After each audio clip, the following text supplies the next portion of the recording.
గమనించండి. ఈ యొక్క సందర్భంలో దేవుని యొక్క వాక్యంలో నుంచి కొన్ని విషయాలు మనము చూసుకుందాం. ఈ కరోనా యొక్క కాలంలో అనేక మంది స్త్రీలు, పురుషులు, యవనస్తులు, ముఖ్యంగా చిన్నపిల్లలు ఎంతో సమయాన్ని, కాలాన్ని వ్యర్థం చేసేవారుగా ఉన్నారు.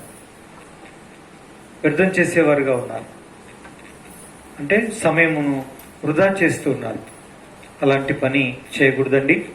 అందుకే దేవుని యొక్క వాక్యమును పెద్దవాళ్ళు కానివ్వండి, చిన్నవాళ్ళు కానివ్వండి, ఏ విధంగా, ఏ పద్ధతిని అనుసరించాలి అనే విషయాన్ని మనం ఇప్పుడు చూడబోతున్నాం.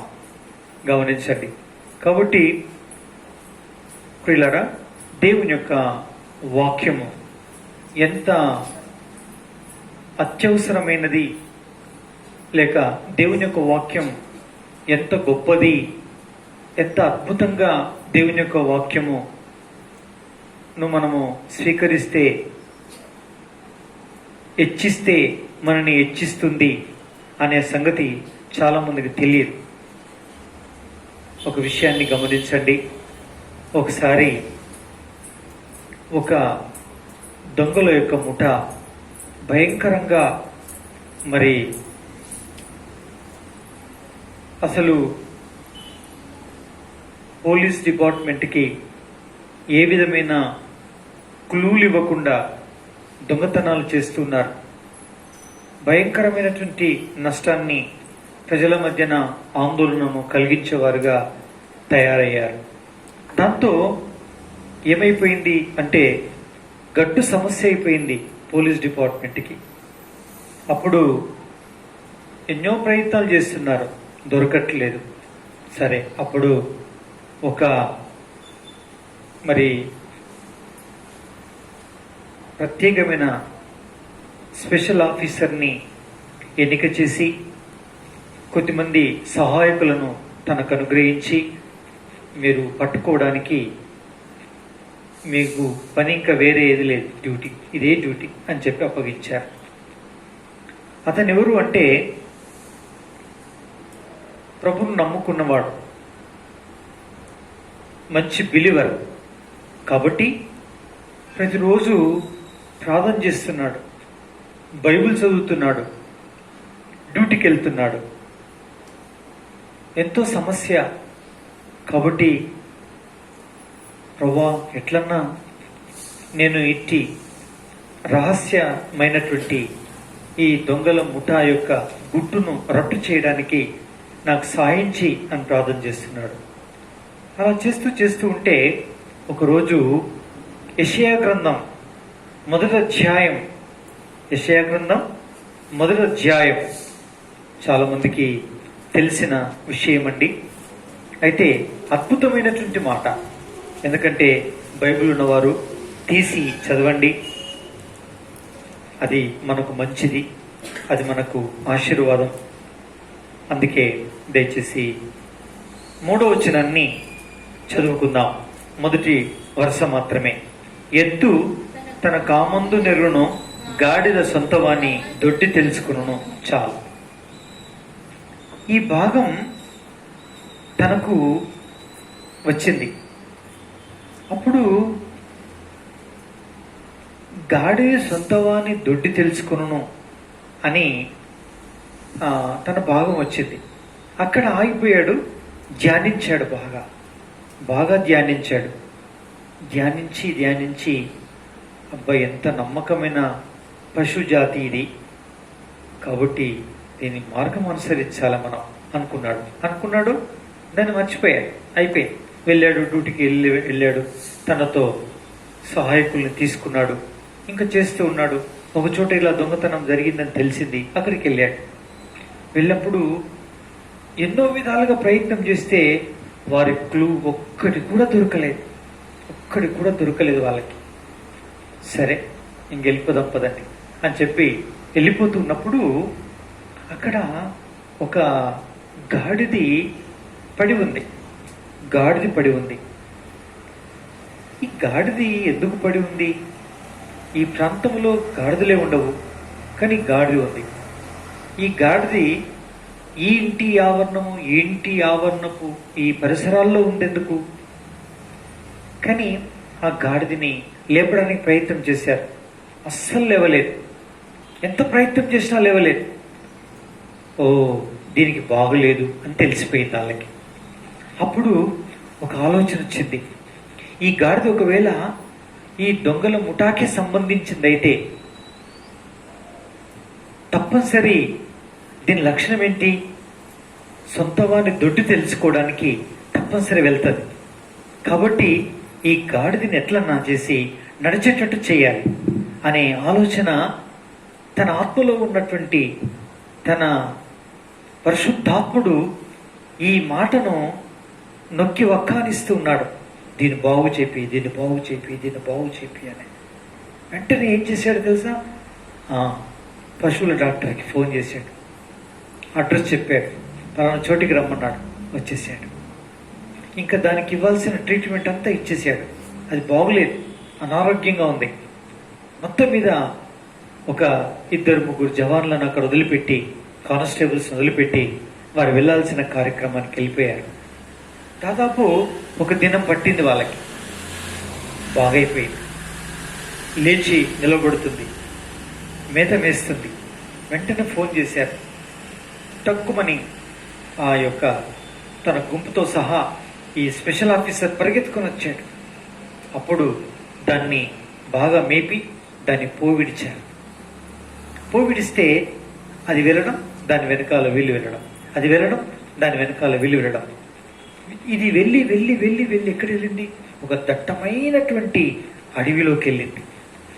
దట్టమైన అడవిలోకి వెళ్ళింది. దట్టమైన అడవిలోకి వెళ్ళి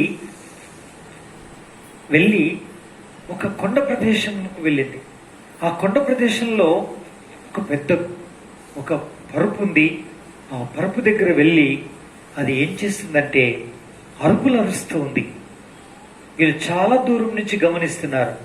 వీరికి అర్థమైపోయింది, ఓ, ఈ బండ యొక్క అడ్డుకు ఈ పరుపు జరిపించి పెట్టారు, కాబట్టి దీంట్లో గుహ ఉంది, ఇందులో దీని యజమానుడు ఉన్నాడు అని అర్థమైపోయింది.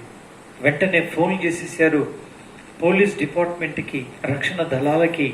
పిల్లరా, ఇంకంతే, ఇంకా ఆ కొండ చుట్టూ చేరిపోయారు. ఆ తర్వాత ఈ గాడిది ఓండ్రుమని ఎప్పుడైతే ఒరిందో వెంటనే లోపల నుంచి ఒకరు వచ్చారు. వచ్చి దాన్ని కదిపి ఆ గాడిని లోపలికి తీసేసుకున్నారు. అప్పుడు ఫుల్ కన్ఫర్మ్ అయిపోయింది, ఓ, ఇదొక గుహ, ఇది వీళ్ళ రహస్య స్థలం అని అర్థమైపోయింది. కాబట్టి ఇంకేం లేదు.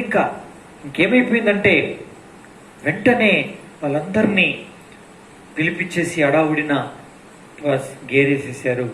ఆ బండరాతిని తొలగించారు. అంతే, ఈ రక్షణ దళాలు లోపల ప్రవేశించాయి. అంతే, వారి అంతఃపురం లాగుంది, చక్కటి స్థలం, చక్కగా నివాసం ఏర్పరచుకున్నారు. అంతే, వాళ్ళ దగ్గర అన్ని ఆయుధాలు ఉన్నాయి. వారిని పట్టుకున్నారు. హ్యాండ్స్ అప్ అనగానే అందరూ చేతులు ఎత్తేశారు. అంతే, ఎక్కుపెట్టారు. అందరికి బేడీలు వేసేశారు. నా ప్రియమైనటువంటి వల్లరా ఏం సంభవించింది? అంతే, వారందరినీ అరెస్ట్ చేసేసారు.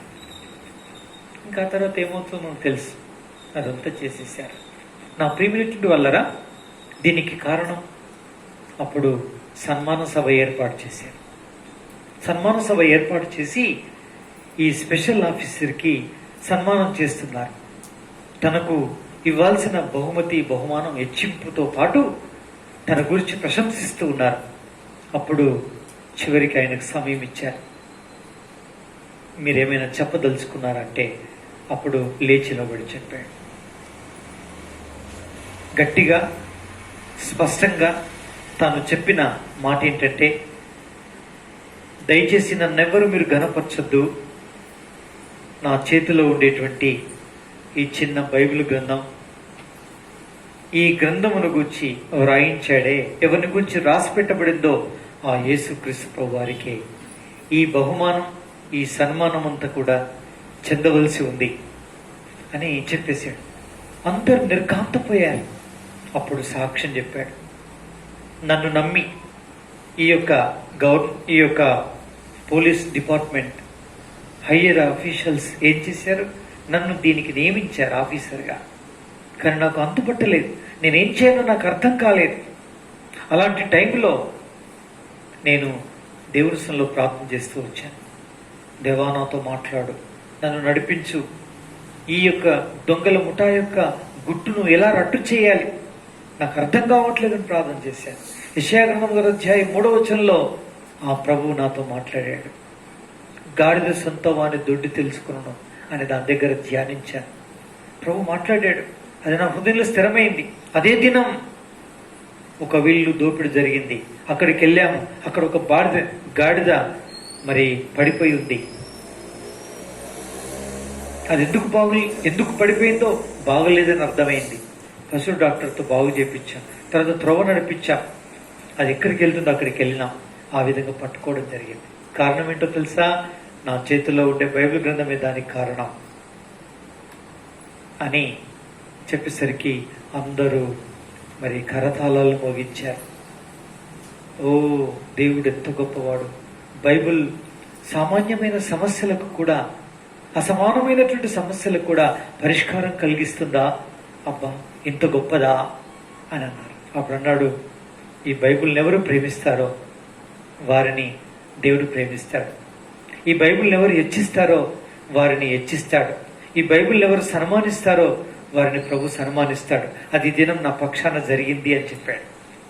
ఎంతో సంతోషించారు. అప్పుడు క్రీస్తుని గురించిన 2 మాటలు కూడా చెప్పాడు.